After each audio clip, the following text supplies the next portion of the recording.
Halo, saya Hari Suprapto dari percetakan Praksi Cepat Bagus. Cepat Bagus bukan janji, moto, slogan, apalagi jargon. Bukan itu. Cepat Bagus adalah janji yang saya berikan kepada kamu pembeli saat menggunakan jasa saya.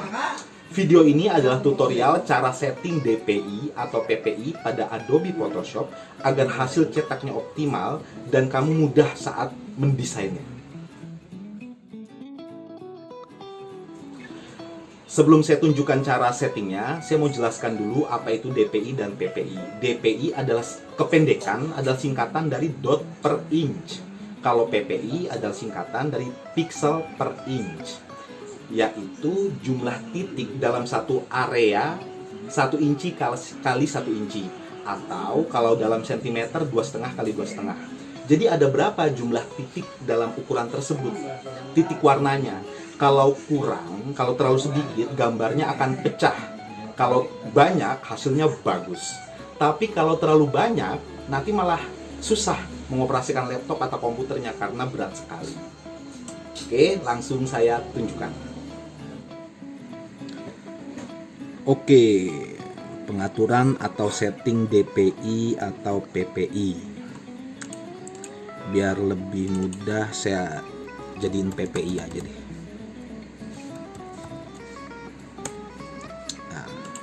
Setting PPI, pixel per inch.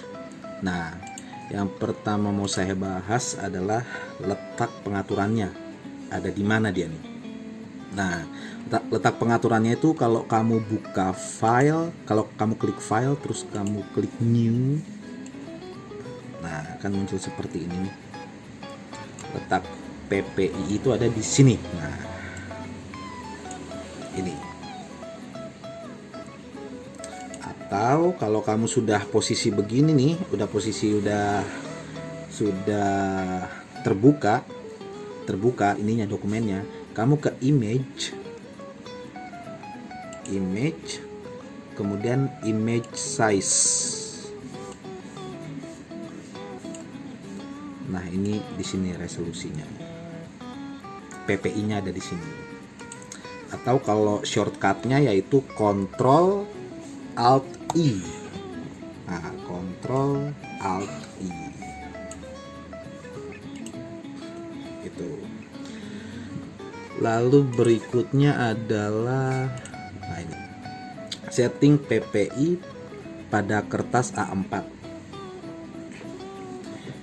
Jadi jumlah PPI-nya itu minimal 300 sampai dengan 500 DPI. Umpamanya aja bikin dokumen baru ukurannya A4 gitu ya, A4, saya pakai sentimeter dulu. Nah, ini resolusinya minimal 300, 500 juga bisa, atau kalau laptop kamu kuat 600 pun juga bisa. Dan jangan lupa, nah ini penting juga nih, CMYK ya, kalau mau dicetak CMYK. Oke, itu untuk A4. Kemudian pengaturan pada kertas A3+, ukurannya 32 x 48. Nah, pengaturan PPI-nya bisa 300 sampai dengan 450. Lalu pada area custom. Area custom yang dimaksud custom itu kan bisa banner, bisa poster, bisa stiker ya. Ukurannya dia beda-beda kan, ada yang 1 x 1 meter, ada yang 50 cm x 1 meter, macam-macam kan ya. Nah, setting PPI-nya adalah ini. Maksimal image size pastikan kurang dari 250 gitu ya. Kemudian saya pribadi image size-nya kurang dari 200. Nah, penjelasannya begini. Umpamanya saya bikin baru nih. Umpamanya ukurannya 150 kali 100 cm gitu ya. Nah, resolusinya ini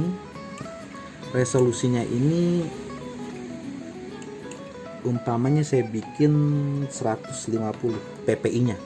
Nah, yang perlu kita lihat adalah image size-nya. Nah, di sini nih. Ini kelihatan nggak nih? Mudah-mudahan kelihatan lah ya. Nih, yang kanan bawah nih, image size. Nah, ini kan 199 nih. Ini bisa. Kalau umpamanya laptop kamu kuat, kamu bisa naikin PPI-nya jadi umpamanya 170. Nah, ini 256 nih naiknya. Tapi kalau saran saya, maksimalnya ini cukup sampai 250 aja. Jadi kalau ini kan udah kelebihan nih, dikurangin aja jadi umpamanya 165. Nah, 241 cukup.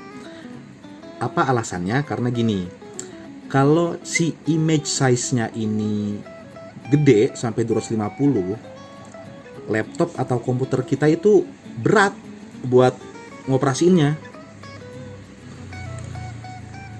Ya, kecuali ini ya, kalau laptop atau komputer kalian tuh speknya dewa gitu. Sanggup mengolah data dengan resolusi yang luar biasa tinggi. Nah, itu silahkan sih. Situ silahkan. Nah, kalau saya ini saya geser dulu. Kalau saya ini kan ada tulisannya nih. Saya pribadi image size-nya kurang dari 200, ya kan? Nih, yang paling bawah, saya pribadi image size kurang dari 200. Maksudnya gini. Ini kita masih pakai contoh yang sama. Jadi PPI-nya ini, si resolusinya ini akan saya turunkan. Umpamanya jadi 130. Nah, ini kan udah turun nih. Image size-nya 149. Kalau 149 itu masih terlalu rendah. Kalau saya tuh biasanya image size-nya ini paling minim ya 170, paling tinggi itu 200-an lah, paling tinggi. Nah, kita atur aja nih di PPI-nya nih, umpamanya saya naikin jadi 140. Nah, ini udah cukup nih buat ukuran kanvas saya nih, udah cukup nih kalau saya. Tapi kalau umpamanya mau ditinggiin lagi jadi 150. Nah, ini kan udah mendekati 200 nih. Ini juga cukup, ini juga bisa. Oke, kita cancel. Lalu itu kan kalau ini ya, kalau kita mau bikin dokumen baru ya, kan ngaturnya dari itu kan file new gitu kan. Nah, dari sini kan. Nah, kalau yang dokumennya udah jadi, umpamanya kita bikin nih, nih saya okein ya, ukuran 1 meter kali 1 meter, PPI-nya 200, saya okein. Nah, terus mau saya utak-atik lagi nih. Nah, saya ke image, lalu image size. Nah, bisa juga saya utak-atik di sini. Nah, kalau teman-teman mau ngutak-ngatik bagian ininya, pastikan sebelum memulai desain. Karena kalau nanti udah ngedesain terus baru diutak-atik, nah itu bisa beresiko gambarnya jadi kurang oke gitu. Nah, kalau utak-atik di sini ya nih, ini yang paling atas nih. Nih, balik lagi ke image size. Nah, kita ngaturnya di sini aja nih, di balik lagi di resolusi ini. Umpamanya saya bikin 150 gitu. Nah, ini kan berkurang nih. Jadi 133,1. Tadinya ini kan was 236,5. Nah, kita ngaturnya di sini.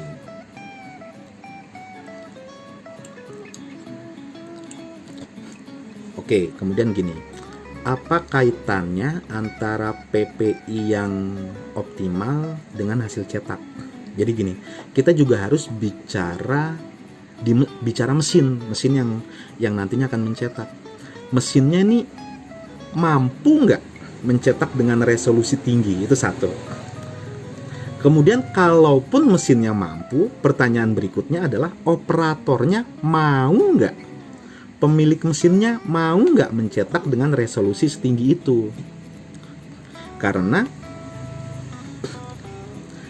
semakin tinggi si PPI-nya ini, umpamanya saya bikin 200 gitu ya, 200 atau 200 terlalu kecil, umpamanya saya bikin 300 gitu. Nah, tuh image size-nya kan bengkak nih jadi 532. Nah, dengan image size sebesar ini maka tinta yang disemprotkan oleh mesin makin banyak gitu. Nah, itu kan kaitannya nanti dengan biaya produksi ya. Itu tinta. Kemudian kedua kan harus ada target, harus ada estimasi. Umpamanya dalam 1 jam ini bisa nyetak berapa meter nih gitu. Dengan resolusi yang standar. Resolusi yang standar ya itu balik lagi ke yang tadi. Antara PPI-nya tuh ya antara 170 sampai dengan sorry. Yang resolusi standar itu sebentar saya balik dulu. Saya kok tiba-tiba lupa. Nah, resolusi standar itu yaitu image size yang kurang dari 250. Tuh. Jadi image size-nya 200 atau 180, nah itu standar. Nah, itu kan harus punya estimasi. Kira-kira dengan resolusi segitu dalam 1 jam itu sanggup berapa meter? Umpamanya 40 meter atau 50 meter gitu. Kan harus ada juga perhitungannya. Itu soal mesin. Kemudian mengenai laptop atau komputer. Nah, jadi kalau ketinggian juga nanti jadi berat. Ngoperasiinnya tuh berat. Ibarat kata gini, kalau umpamanya kita mau geser 1 senti gitu ya, 1 senti atau 3 senti, itu berat gitu, lama gitu.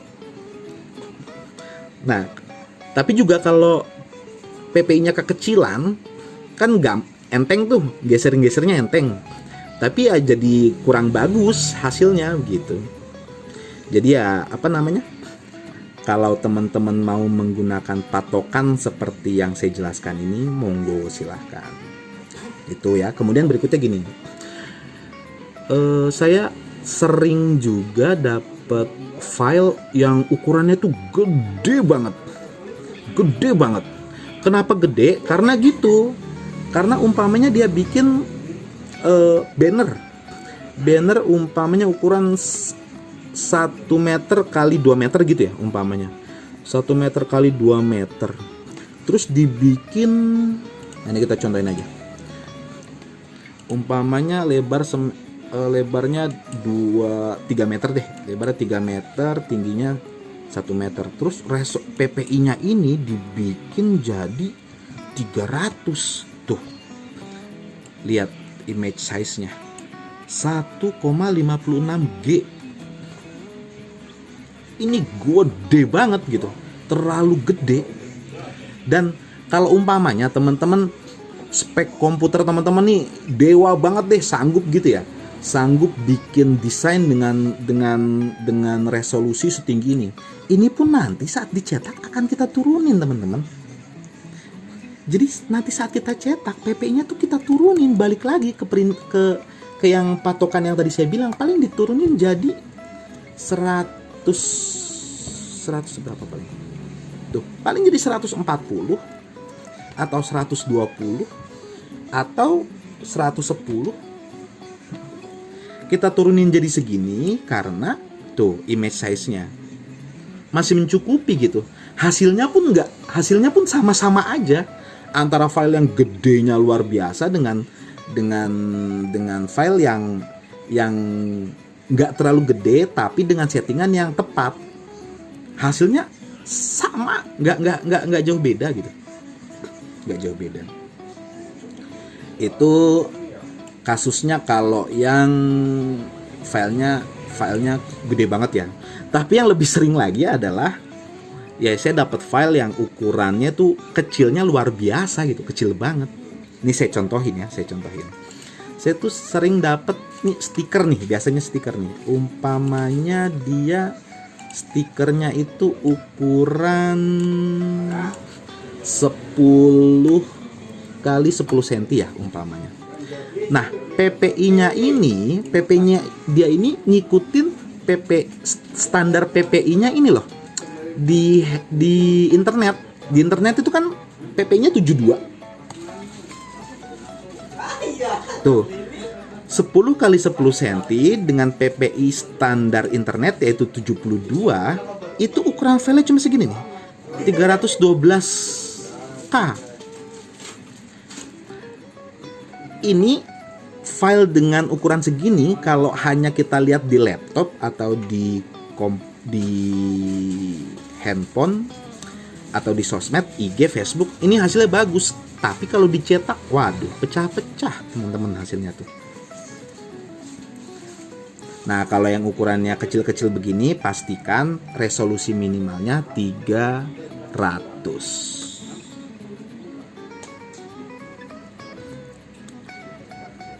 Nah,